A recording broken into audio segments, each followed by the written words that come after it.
यहाँ पर आज़ाद के खिलाफ उनको बोलने का मौका इसलिए मिल गया क्योंकि रोहिणी ने जो बात कही है उस बात को पकड़कर वो ये बात कह रहे हैं कि भाई आज़ाद के खिलाफ अब पूरी तरह से कार्रवाई होनी चाहिए। आकाश आनंद को रीलॉन्च करना चाहती है बीएसपी और इसके लिए सबसे बड़ा अगर देखा जाए तो उनका कॉम्पिटिटर या एक तरीके से उनके सामने खड़ा हुआ कोई मजबूत शख्स नजर आता है तो वो दलित वोट बैंक के हिसाब से अगर हम बात करें तो वो आज़ाद नजर आता है। तो ऐसे में क्या आज़ाद की छवि को यहाँ पर कम करने का प्रयास किया जा रहा है? क्योंकि यौन शोषण आरोपों में खुद घिरे हुए भारतीय जनता पार्टी के पूर्व सांसद और बाहुबली नेता बृजभूषण शरण सिंह अब इंसाफ की बात कर रहे हैं।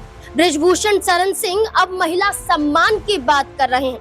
आखिरकार बृजभूषण शरण सिंह तब कहां गायब थे जब उनके ही ऊपर आरोप लग रहे थे।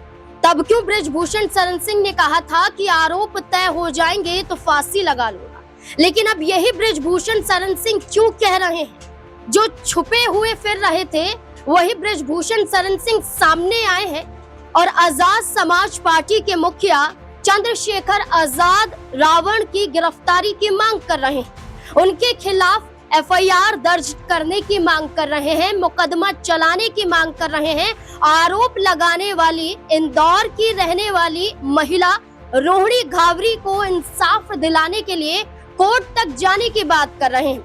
आखिरकार बृजभूषण शरण सिंह क्यों कह रहे हैं कि अगर चंद्रशेखर पर एफआईआर दर्ज नहीं हुई तो तूफान आ जाएगा।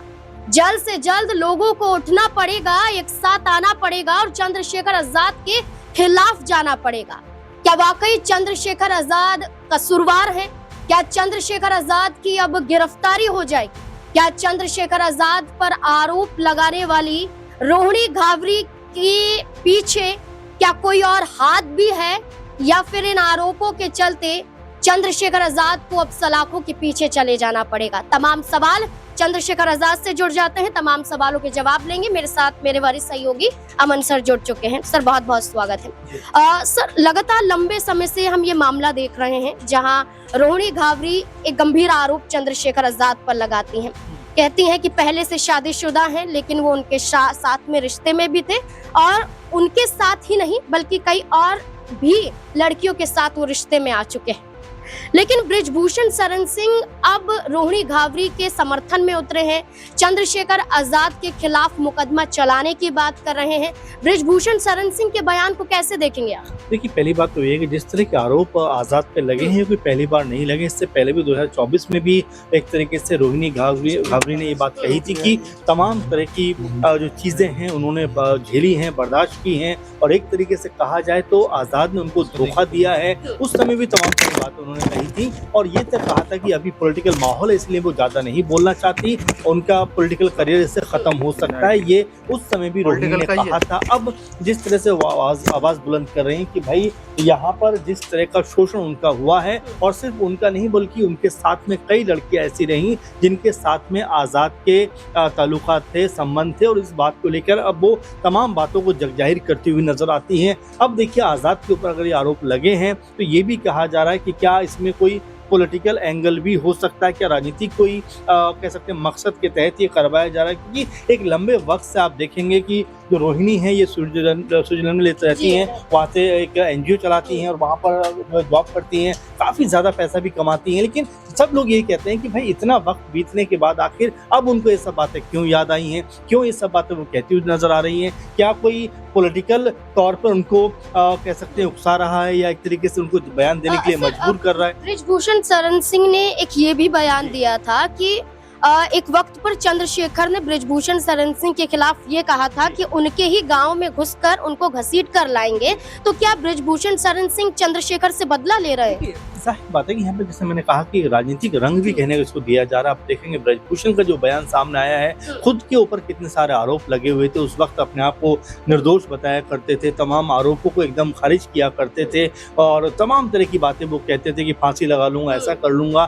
फिलहाल जो पोक्सो वाला मामला उस वक्त उनको राहत मिली, लेकिन अभी भी कई मामले उनके ऊपर लगे हुए हैं। तो इसका मतलब ये नहीं कि वो पूरी तरह से इस पूरे मसले से बाहर निकल आए। अब यहाँ पर आज़ाद के खिलाफ उनको बोलने का मौका इसलिए मिल गया क्योंकि रोहिणी ने जो बात कही है उस बात को पकड़कर वो ये बात कह रहे हैं कि भाई आज़ाद के खिलाफ अब पूरी तरह से कार्रवाई होनी चाहिए, लेकिन जिसका दामन खुद दागदार हो वो दूसरे के ऊपर इस तरह के आरोप नहीं लगा सकता है, नहीं लगाने चाहिए। खैर ये एक अलग मसला है क्योंकि ये भी कहा जा रहा है नाज़रीन कि हो सकता है कि बीएसपी के उकसावे में रोहिणी इस तरह के बयान दे रही हो। कई जो लोग हैं, कई जो जानकार हैं, जब मैं उनसे बात कर रहा था उनका ये कहना है कि देखिए हो सकता है कि आकाश आनंद की छवि को बेहतर करने के लिए यहाँ पर आज़ाद की जो तमाम साख अब तक उन्होंने बनाई है, अगर आप देखेंगे नगीना के अंदर ऊपर उन्होंने जिस तरह चुनाव जीता है और तमाम बड़ी पॉलिटिकल पार्टियां वहाँ पर मौजूद थी, लेकिन उसके बावजूद भी आज़ाद ने जिस बड़े अंतर से चुनाव जीता है उसको लेकर ये कहा जा रहा है कि भाई आज़ाद जो है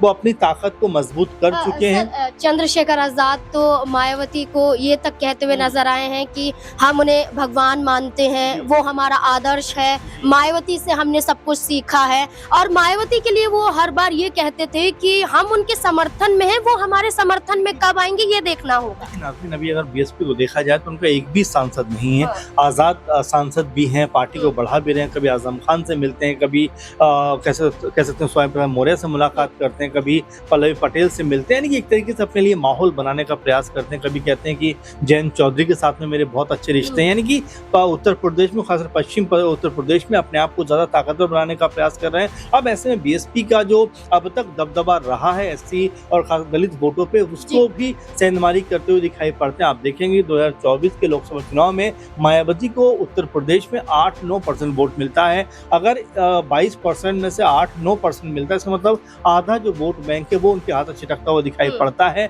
यहाँ पर अगर आज़ाद बड़ी भूमिका में दिखाई पड़ते हैं क्योंकि युवाओं में काफ़ी बड़ा और लोकप्रिय चेहरा आज़ाद बनते हुए दिखाई दे रहे हैं। तो ये भी इसका एंगल निकल के आ रहा है कि क्या आज़ाद की छवि को भी खराब करने का प्रयास किया जा रहा है, क्योंकि अभी ये मामला जो रोहिणी भी कह रही है कि मामला अब वो अदालत में लेकर जाएंगे और खुद आज़ाद भी कह रहे हैं कि भाई हाँ कोर्ट में जवाब दूंगा, ये नारी के सम्मान का मामला है, महिला सम्मान का मामला है, मैं ऐसे किसी के खिलाफ कुछ नहीं बोलूंगा। और साथ में वो एक बात और भी कहते हैं कि ये मेरा निजी मामला भी है। तो क्या इसमें कोई कह सकते हैं कि कोई सच्चाई है जो रोहिणी आरोप लगा रही? तो अभी तमाम सारे तथ्य हैं, पढ़ते हैं, वो खुलकर सामने आएंगे। लेकिन ब्रजभूषण जिस तरह की बयानबाजी कर रहे हैं, ऐसा लगता है कि वो अपने आप को निर्दोष साबित कर चुके हैं अपने आप से ही, और यहाँ पर आज़ाद को एक तरीके से कटघरे में खड़ा करना चाहते हैं ताकि अपनी जो इमेज है वो उनकी क्लीन हो सके, साफ हो सके। यहाँ पर आज़ाद को कटघरे में खड़ा कर कहीं ना कहीं ये साबित करना चाहते हैं कि उन्होंने वाकई कोई गुनाह किया है, कसूर किया है। अब इस पूरे मामले पर क्या वाकई में